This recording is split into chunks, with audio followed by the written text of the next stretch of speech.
आज की चर्चा की शुरुआत एक सीधे सवाल से करते हैं। करेंसी मतलब मुद्रा का काम क्या है? हम कहेंगे सामान खरीदना, रुपए से सब्जी, डॉलर से तेल। लेकिन क्या हो अगर करेंसी से ही करेंसी खरीदी जाने लगे? और यही आज हमारी बातचीत का केंद्र है। और ये कोई छोटी मोटी बात नहीं है।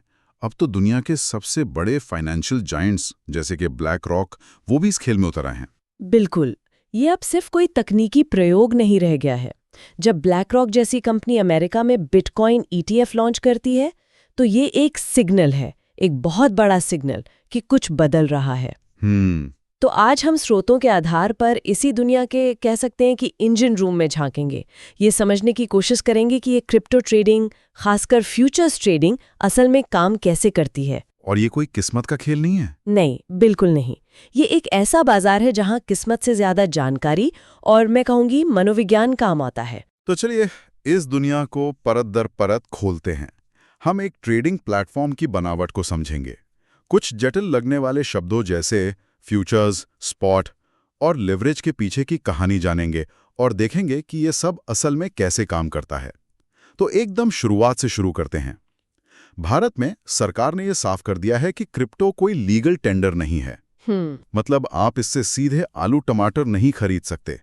इसे सोने या शेयर्स की तरह एक निवेश संपत्ति, एक डिजिटल एसेट माना गया है। बिल्कुल, और यहीं से सारी कहानी शुरू होती है। जैसे ही किसी चीज को एसेट का दर्जा मिलता है, उसकी कीमत में उतार चढ़ाव होना शुरू हो जाता है। और क्रिप्टो की दुनिया में तो ये उतार चढ़ाव बहुत ज्यादा है। बहुत ज्यादा और बहुत तेज। हाँ। और जहां कुछ लोग इसे एक बड़े जोखिम की तरह देखते हैं, वहीं कुछ ने इसे पैसा कमाने के एक मौके की तरह देखा। तो ये सिर्फ खरीद कर भूल जाने वाली बात नहीं रह गई, जैसा शायद लोग सोने के साथ करते हैं। नहीं, ये एक सक्रिय खेल बन गया है। सही समय पर खरीदना और सही समय पर बेचना। सही कहा। और इसमें सिर्फ एक ही दिशा नहीं है। मतलब आमतौर पर हम सोचते हैं कि कीमत बढ़ने पर ही फायदा होता है। हाँ। लेकिन ट्रेडिंग की दुनिया में आप कीमत गिरने पर भी पैसा कमा सकती हैं। अच्छा। हाँ, जब आप इस उम्मीद में खरीदते हैं कि कीमत बढ़ेगी, तो उसे लॉन्ग पोजीशन लेना कहते हैं। और जब आप इस उम्मीद में बेचते हैं कि कीमत गिरेगी और आप उसे बाद में सस्ते में वापस खरीदेंगे, उसे शॉर्ट पोजीशन कहते हैं। ये तो बाजार के दोनों तरफ खेलने की कला है। बिल्कुल ठीक है। तो ये खरीद फरोख्त होती कहाँ है? जाहिर है उसके लिए कोई खास जगह होगी, कोई मंडी। हाँ, और उसे कहते हैं ट्रेडिंग प्लेटफॉर्म। इन्हें आप क्रिप्टो की दुनिया की डिजिटल मंडी या स्टॉक एक्सचेंज समझ सकते हैं। उदाहरण के लिए डेल्टा एक्सचेंज जैसे प्लेटफॉर्म्स हैं जो अब भारत की फाइनेंशियल इंटेलिजेंस यूनिट यानी FIU के नियमों के दायरे में भी आते हैं। अच्छा, मतलब अब ये अनरेगुलेटेड स्पेस नहीं रहा, सरकार इस पर नजर रख रही है। जी। तो इसका मतलब अकाउंट बनाने के लिए पैन और आधार कार्ड जैसी चीजों की जरूरत पड़ेगी, क्योंकि यहाँ असली पैसों का लेन देन हो रहा है। निश्चित रूप से। जब आप ऐसे किसी प्लेटफॉर्म पर जाते हैं तो मोटे तौर पर दो रास्ते दिखाई देते हैं। पहला है स्पॉट ट्रेडिंग। स्पॉट ट्रेडिंग ये सीधा साधा तरीका है। आपने पूरे पैसे दिए, मान लीजिए एक बिटकॉइन खरीदा और वो आपके डिजिटल वॉलेट में आ गया। अब आप उसके मालिक हैं। सुनने में तो ये सबसे सुरक्षित लगता है, अपना कॉइन अपने पास। लगता तो है, लेकिन इसमें दो बड़ी चुनौतियां हैं। पहली, आपको बहुत ज्यादा पैसों की जरूरत होती है। एक बिटकॉइन की कीमत ही लाखों में है। सही बात है। और दूसरा और ज्यादा बड़ा खतरा है हैकिंग का। अगर आपका वॉलेट हैक हो गया तो आपके सारे कॉइन चोरी हो सकते हैं। ओहो। इसीलिए कई लोग दूसरे रास्ते को चुनते हैं, जिसे कहते हैं फ्यूचर्स ट्रेडिंग। और हमारी आज की चर्चा इसी पर केंद्रित रहेगी। फ्यूचर्स ट्रेडिंग, इसमें क्या अलग है? फ्यूचर्स में आप असल में कॉइन खरीदते ही नहीं है। अड़ीते नहीं है? नहीं, आप बस उसके भविष्य के भाव पर एक सौदा करते हैं, एक कॉन्ट्रैक्ट खरीदते हैं। क्योंकि कॉइन आपके वॉलेट में आता ही नहीं, इसलिए हैकिंग से चोरी होने का खतरा लगभग खत्म हो जाता है। आप सिर्फ कीमत के उतार चढ़ाव पर कह सकते हैं दांव लगा रहे होते हैं। अच्छा, तो अब हम प्लेटफॉर्म के अंदर आ गए हैं। मान लीजिए हम मार्केट सेक्शन में जाते हैं। यहाँ हमें बिटकॉइन, इथीरियम जैसे कई कॉइन्स की लिस्ट दिखती है, लेकिन बिटकॉइन के आगे लिखा है BTC परपेचुअल 200x।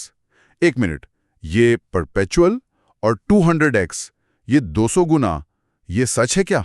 बिल्कुल सच है। और यहीं से ये खेल बहुत दिलचस्प और बहुत ज्यादा खतरनाक हो जाता है। पहले परपेचुअल को समझते हैं। इसका मतलब है हमेशा चलने वाला। स्टॉक मार्केट में फ्यूचर्स कॉन्ट्रैक्ट की एक्सपायरी डेट होती है, जैसे 1 महीना या 3 महीना। हाँ, होती है। लेकिन क्रिप्टो में ये कॉन्ट्रैक्ट कभी एक्सपायर नहीं होता। आप इसे जब तक चाहें तब तक रख सकते हैं। और ये 200x, ये तो सुनने में किसी सपने जैसा है या फिर किसी बुरे सपने जैसा। दोनों ही बातें सच है। ये लेवरेज है, और सच कहूं तो ये इस बाजार का सबसे ताकतवर और सबसे खतरनाक औजार है। मतलब 200x लेवरेज का मतलब है कि अगर आपके अकाउंट में ₹1 है तो प्लेटफॉर्म आपको ₹200 तक का सौदा करने की ताकत देता है।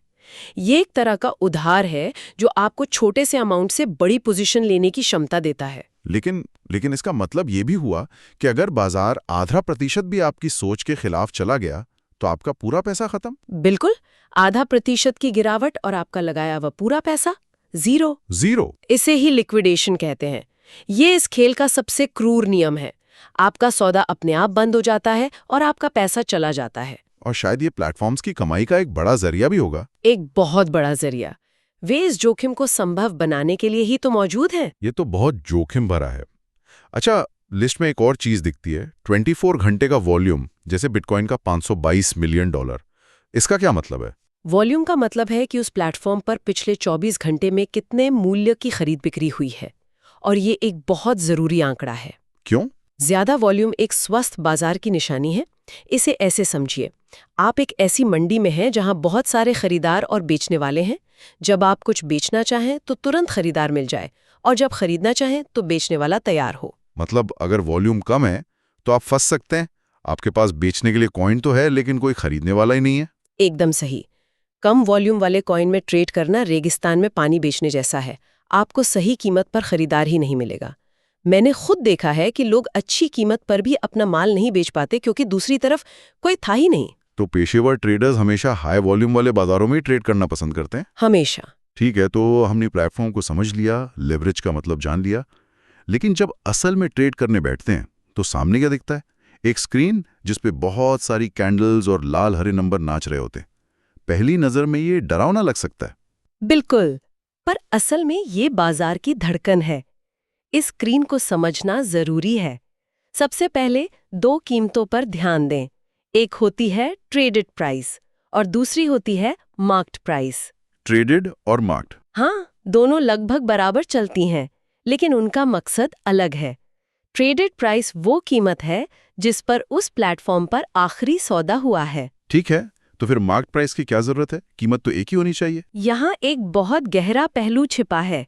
मार्क्ड प्राइस असल में सिर्फ उस एक प्लेटफॉर्म की कीमत नहीं होती, बल्कि दुनिया के कई बड़े एक्सचेंजों की कीमतों का औसत होती है। अच्छा, एवरेज होती है। जी, प्लेटफॉर्म इसका इस्तेमाल आपके लिक्विडेशन की गणना के लिए करता है।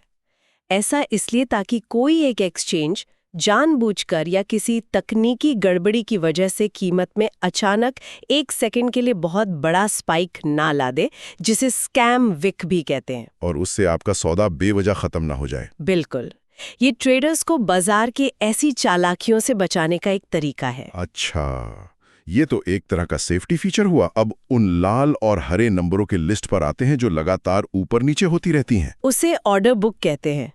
ये उस मंडी का लाइव नजारा है। मंडी का लाइव नजारा? हाँ, लाल रंग में वो लोग हैं जो अपना माल बेचने के लिए खड़े हैं और उन्होंने अपनी कीमतें लगा रखी हैं। हरे रंग में वो लोग हैं जो खरीदने के लिए अपनी बोलियां लगाकर बैठे। बेचने वाला हमेशा ऊंची कीमत पर बेचना चाहता है और खरीदने वाला कम कीमत पर। यही खींचतान है। और इसी खींचतान से वो कैंडल्स बनती हैं। बिल्कुल, जब खरीदार ज्यादा आक्रामक होते हैं और ऊंची कीमतों पर खरीदने लगते हैं तो भाव ऊपर जाता है और एक हरी कैंडल बनती है। जब बेचने वाले हावी हो जाते हैं और कीमतें गिराने लगते हैं तो भाव नीचे आता है और एक लाल कैंडल बनती है। ऑर्डर बुक को देखकर आप ये अंदाजा लगा सकती हैं कि बाजार में इस वक्त कौन ज्यादा ताकतवर है। कभी-कभी आपको एक कीमत पर बहुत बड़े-बड़े ऑर्डर दिखेंगे जिन्हें बाय वॉल या सेल वॉल कहते हैं। दीवार? हाँ, वो दीवार की तरह काम करते हैं और कीमत को उस लेवल से ऊपर या नीचे जाने से रोकते हैं। वाह, मतलब ये सिर्फ नंबर नहीं है, ये बाजार के मनोविज्ञान का लाइव टेलीकास्ट है। बिल्कुल। अच्छा, एक और तकनीकी चीज, अकाउंट के प्रकार, आइसोलेटेड, पोर्टफोलियो और क्रॉस, ये क्या है? ये जोखिम प्रबंधन मतलब रिस्क मैनेजमेंट का सबसे जरूरी हिस्सा है। जब आप कोई ट्रेड लेते हैं, खासकर लेवरेज के साथ, तो आपको ये तय करना होता है कि आप कितना पैसा दांव पर लगा रहे हैं। ठीक है। आइसोलेटेड मोड में आप हर ट्रेड के लिए एक निश्चित रकम अलग कर देते हैं। मान लीजिए आपके अकाउंट में 1000 रुपए हैं और आपने 100 रुपए के साथ एक ट्रेड आइसोलेटेड मोड में लिया। अगर वो ट्रेड गलत गया और लिक्विडेट हो गया तो सिर्फ वही 100 रुपए जाएंगे। हाँ, आपका सिर्फ वही 100 रुपया जाएगा, बाकी के 900 रुपए सुरक्षित रहेंगे। ये तो शुरुआती लोगों के लिए सबसे सही लगता है, हर ट्रेड का जोखिम अलग अलग। हाँ, इसीलिए इसे ही सुझाया जाता है। दूसरी तरफ है क्रॉस मोड। क्रॉस इसमें प्लेटफॉर्म आपके पूरे अकाउंट बैलेंस को उस एक ट्रेड के लिए दांव पर लगा देता है। इसका फायदा ये है कि अगर ट्रेड थोड़ा बहुत आपके खिलाफ भी जा रहा है तो वो आपके बाकी बैलेंस से सपोर्ट लेता रहेगा और जल्दी लिक्विडेट नहीं होगा। लेकिन इसका मतलब ये भी है कि अगर बाजार बहुत ज्यादा खिलाफ चला गया तो पूरा का पूरा अकाउंट जीरो हो सकता है। और यही इसका सबसे बड़ा खतरा है। क्रॉस मोड अनुभवी ट्रेडर्स इस्तेमाल करते हैं जो एक साथ कई पोजीशंस को मैनेज कर रहे होते हैं। लेकिन अगर इसे ठीक से मैनेज नहीं किया गया तो ये एक ही झटके में आपका पूरा खाता साफ कर सकता है। तो आज हमने क्रिप्टो ट्रेडिंग की दुनिया की एक गहरी झलक देखी। ये सिर्फ एक डिजिटल कॉइन खरीदने और रखने से कहीं ज्यादा जटिल, रणनीतिक और जोखिम भरा है। ये तो करेंसी से करेंसी खरीदने का एक पूरा बाजार है, अपनी खुद की चाल और अपने खुद के नियमों के साथ। हमने एक ट्रेडिंग प्लेटफॉर्म की बनावट को समझा, लेवरेज जैसे दोधारी हथियार के मौके और उसके साथ आने वाले लिक्विडेशन के बड़े जोखिमों को जाना। और ये भी देखा कि ऑर्डर बुक और कैंडल्स के जरिए बाजार में खरीदारों और बेचने वालों की मनोवैज्ञानिक लड़ाई ही कीमतों को तय करती है। हर एक कैंडल एक कहानी कह रही है। और ये सब हमें वापस उसी बड़े सवाल पर ले आता है जिससे हमने शुरुआत की थी।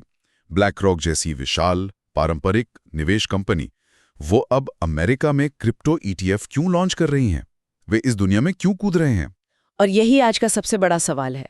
जब वे संस्थाएं जिन्हें हम पारंपरिक और सुरक्षित निवेश का गढ़ मानते हैं इस अस्थिर बाजार में इतनी गहरी दिलचस्पी ले रही हैं, तो हमें रुक कर सोचना होगा। सोचना तो होगा। क्या ये सिर्फ एक तकनीकी सनक है जो कुछ सालों में खत्म हो जाएगी, या ये भविष्य के वित्तीय परिदृश्य का एक ऐसा हिस्सा बनने जा रहा है जिसके नियमों और जोखिमों को समझना हम सबके लिए जरूरी हो जाएगा, चाहे हम इसमें निवेश करें या ना करें? ऐसा लगता है कि ये दुनिया अब नजरअंदाज करने के लिए बहुत बड़ी हो चुकी है।